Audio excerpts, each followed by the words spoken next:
Amity Silks, Kanchipuram Saree Store, now in Vijayawada. Exclusive Pattu Sarees, Salwas and Lehengas.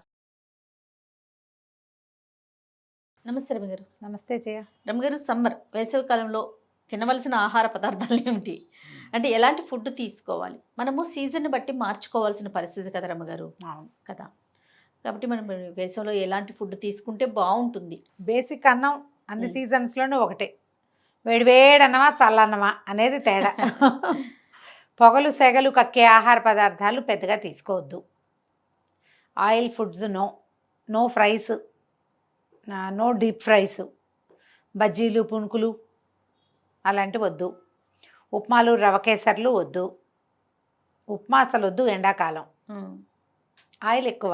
అవును కదా, దోశలు తగ్గించుకోండి, హాయిగా ఇడ్లీ తినండి, మినపకుడుని తినండి, ఆయకుడు అంటాం కదా, ఆవిరి కుడువులు అలాంటివి తినచ్చు. గారెలు పూరీలు వడలు ఇవి తగ్గించండి. సాయంకాలం పూట పుణుకులు వ్యవహారాలు కాకుండా చక్కగా ఫ్రెష్ తాటి ముంజలు అలాంటివి తినాలి. కొబ్బరి నీళ్ళు తీసుకోవాలి, కొబ్బరి తినచ్చు. కొంచెం నీటి కూరలు, ఎక్కువ ఆయిల్స్ వేయకుండా పలచగా ఉండేవి నీటి కూరలు. పెసరపప్పు ఎక్కువ తీసుకోవటం, వడదెబ్బ తగలకుండా. బియ్యపు రవ్వ జావలు పెసరపప్పుతో చేసుకునేవి, పలచగా కిచిడి లాంటివి చేసుకుంటాము. ఇవన్నీ వేడివేడిగా తినాలన్నది ఏం లేదు. కొంచెం చల్లబడిన ఆహారం తింటే ఒంటికి హాయిగా ఉంటుంది. ఇంకా కొంచెం సెగలు పొగలు కక్కుతున్నది తిన్నామనుకో, ఇంకా కొంచెం చెమట పోసి నిస్త్రాణ వస్తుంది, తిన్నది ఓపిక ఉండదు, నీరసం వస్తుంది. ఇక ఎట్లాగూ ఎండాకాలం కాబట్టి మామిడికాయతోటి చేసేటువంటి రకరకాల పదార్థాలు, మామిడికాయలు ఎక్కువ. అవును, చక్కగా మల్లెపూలు అవి పెట్టుకుంటూ ఉంటాం. ఆహారాల్లో భాగంగా పువ్వుల వాసన వస్తుంటే సంతోషంగా ఉంటుంది కదా. ఇది ఎలా అంటే ప్రతిసారి మనం సీజన్లు మార్పు వచ్చినప్పుడల్లా మనమేం మార్చుకోం, మనమేం అనం, ఆటోమేటిక్గా మారిపోతుంది. అబ్బాయి ఇంత వేడివేడి అన్నం ఎవడు తింటాడు, ఏదో చల్లగా అంత అన్నం పొద్దునే రాత్రి అన్నం ఉంటే ఒక గుప్పెడు అన్నం తింటే సరిపోతుంది. పులిహార్లు అవి తగ్గించండి, పులిహార్లు వద్దు. దాని బదులు దద్దోజనం బెస్ట్. అవును, పెరుగన్నం కలుపుకొని కొంచెం చిన్న తాలింపు వేసుకునో వేసుకోకుండానో కాసిన ధాన్యం గింజలు వేసుకుని, 2 జామకాయ ముక్కలు వేసుకుని, లేదా 2 యాపిల్ ముక్కలు వేసుకుని, అరటిపండు ముక్కలు వేసుకునో పెరుగన్నం తింటే కడుపులో చల్ల కదలకుండా ఉంటుంది. మజ్జిగ అన్నము అలాంటివి పెంచుకుంటే బాగుంటుంది. ఈ చింతపండు వ్యవహారం కొంచెం తగ్గించుకుని మామిడికాయ పులుపుని యాడ్ చేసుకోండి. ఇప్పుడు రసం అది పెట్టుకున్నాం అనుకోండి రమ్మగారు, చింతపండుకు బదులు మామిడికాయ రసం, పచ్చి మామిడికాయ రసం చాలా బాగుంటుంది. మామిడికాయ చారు ఎలా చేసుకోవాలో మన ఛానల్లో ఉంది, వెతకండి. పచ్చి మామిడికాయ రసం బాగుంటుంది, హాయిగా ఉంటుంది అన్నంలో తినడానికి. తోతాపూరి మామిడికాయలు అయితే బెస్ట్. ఇప్పుడు వస్తాయి అంటారా? ఇంకొక 15 రోజులు పోతే వచ్చేస్తాయి. తర్వాత ఏమో కొంచెం జావలు తాగటం, బియ్యపు రవ్వ జావని, తర్వాత జొన్న గట్కని, తర్వాత రాగి మాల్ట్ మామూలుగా రాగిపిండి, పచ్చి రాగిపిండి అయినా సరే శుభ్రంగా ఉడకబెట్టుకోండి. నేను ఒక మంచి మెథడ్ చెప్తా. పచ్చిదే రాగిపిండి, మనం మాల్ట్ చేసింది కాదు, రాగులు పట్టించాం లేదా బజార్ నుంచి తెచ్చుకున్నాం రాగిపిండి, రాత్రి నీళ్ళల్లో పోసి కలిపి పక్కన పెట్టండి.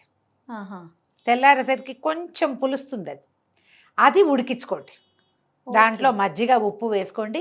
ఎక్సలెంట్గా అద్భుతమైన probiotic, iron rich, copper rich, అది కాల్షియము చల్లగాను ఉంటుంది. సూపర్. అది చల్లారాక తీసుకోవటమే.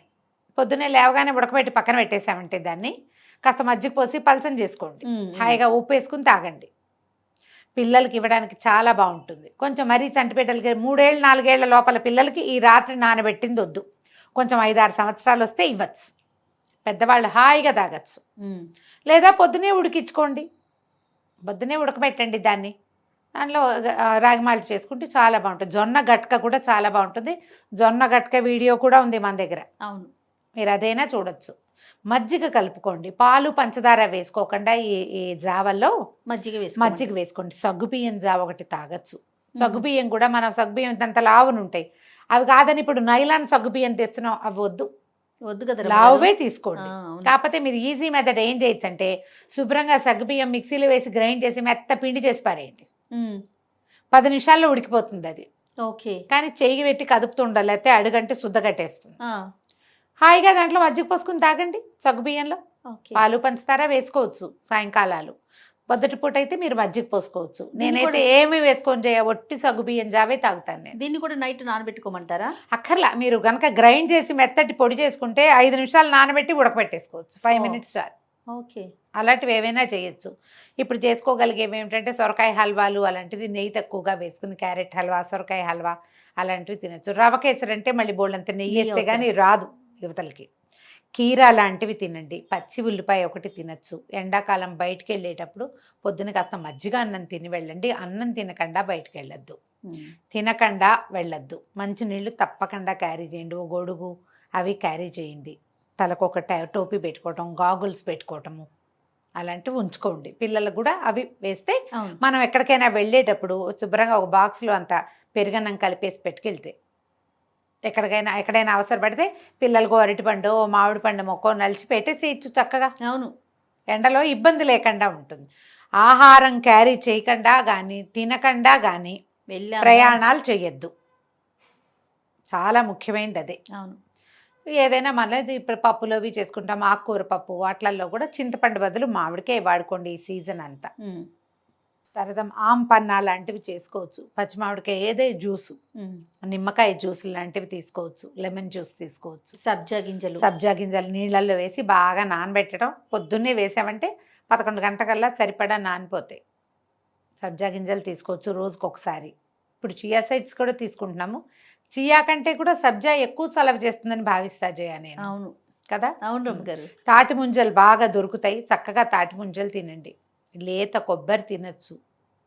ఇవన్నీ ఏంటంటే మనకి వడగొట్టకుండా ఎండ తాలూకు ఎఫెక్ట్ శరీరం మీద లేకుండా ఉంటాయి. ఒక మంచి కుండ కొనుక్కొచ్చి ఇంట్లో పెట్టుకోండి. ఫస్ట్ అది ముఖ్యంగా పెట్టుకోండి. కందిపప్పు కంటే పెసరపప్పు పెంచండి. పెసరపప్పు పలచగా చారులాగా చేసుకోవచ్చు. పెసరపప్పు చారు కూడా ఉంది మన దగ్గర. అవును. సూప్ లాగా కూడా ఇవ్వచ్చు కదా దాన్ని. ఈవినింగ్ సూప్ లాగా. ఇప్పుడు టమాటాలు అవి కూడా తక్కువకే వస్తాయి. ఆవకాయలు ఊరగాయలు పెట్టుకుంటాం కదా. ఆవకాయ అన్నం తిన్న రోజున దాంట్లో కొంచెం అంత వెన్నో మీగడో వేసుకోండి. మజ్జిగ అన్నం తప్పకుండా తినండి. ఈ ముంజలు తిన్న రోజున ఆవకాయ తింటే ముంజల వల్ల వచ్చే కడుపులో నొప్పి రాకుండా ఉంటుంది. కొంతమందికి సూట్ కాదు కదా. ఆవకాయ తినాలి. మామిడి పళ్ళు ఈ సీజన్లో ధారాళంగా దొరుకుతాయి. చక్కగా మామిడి పళ్ళు సీజన్లో దొరికినంత కాలము తినండి. మరీ పసిపిల్లలు ఉంటే కనుక ఖర్జూరాలు లాంటివి ఏమైనా కొట్టి, ఎండు ఖర్జూరం నీటిలో వేసామనుకో, ఆ నీళ్ళు ఇస్తే పిల్లలకి వడగొట్టకుండా ఉంటుంది. దాహం తీరుతుంది. సాధ్యమైనంత బయట తినద్దు. మీరు ఈ బయట ఫుడ్స్లో ఎక్కువగా ఆయిల్స్ ఉంటాయి. యూజ్డ్ ఆయిల్స్ ఉండే అవకాశం ఉంది. నిల్వ ఉండటం కోసం ఎక్కువసేపు ఉండటం కోసం ఆయిల్ ఎక్కువ పడుతుంది. ఆ నూనె కూడా వాళ్ళు యూజ్డ్ ఆయిల్ వేస్తారేమో మీకు తెలియదు. నూనె తగిలిందంటే దాహం పెరిగిపోతుంది. దాహం వేసిందంటే అన్నం తగ్గిపోతుంది. ఆహారం తగ్గితే ఆటోమేటిక్గా నీరసం వస్తుంది కదా.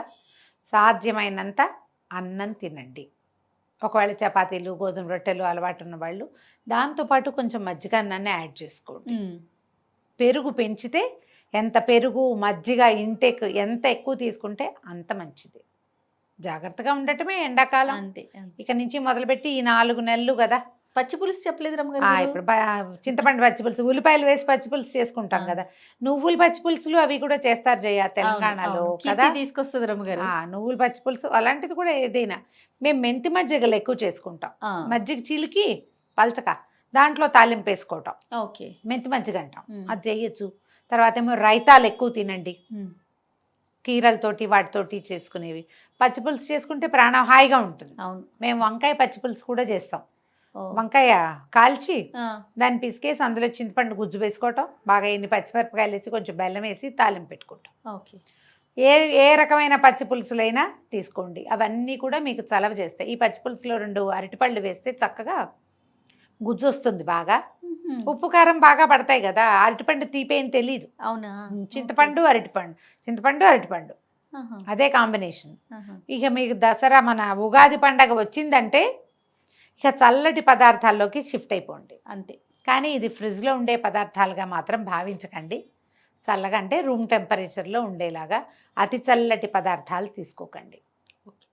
జాగ్రత్తగా ఉండటమే. ఈ 4 నెలలు జాగ్రత్త పడ్డా అంటే మళ్ళీ వర్షాలు వచ్చేస్తాయి. రైట్ రమ్య గారు. నమస్తే. నమస్తే జయ.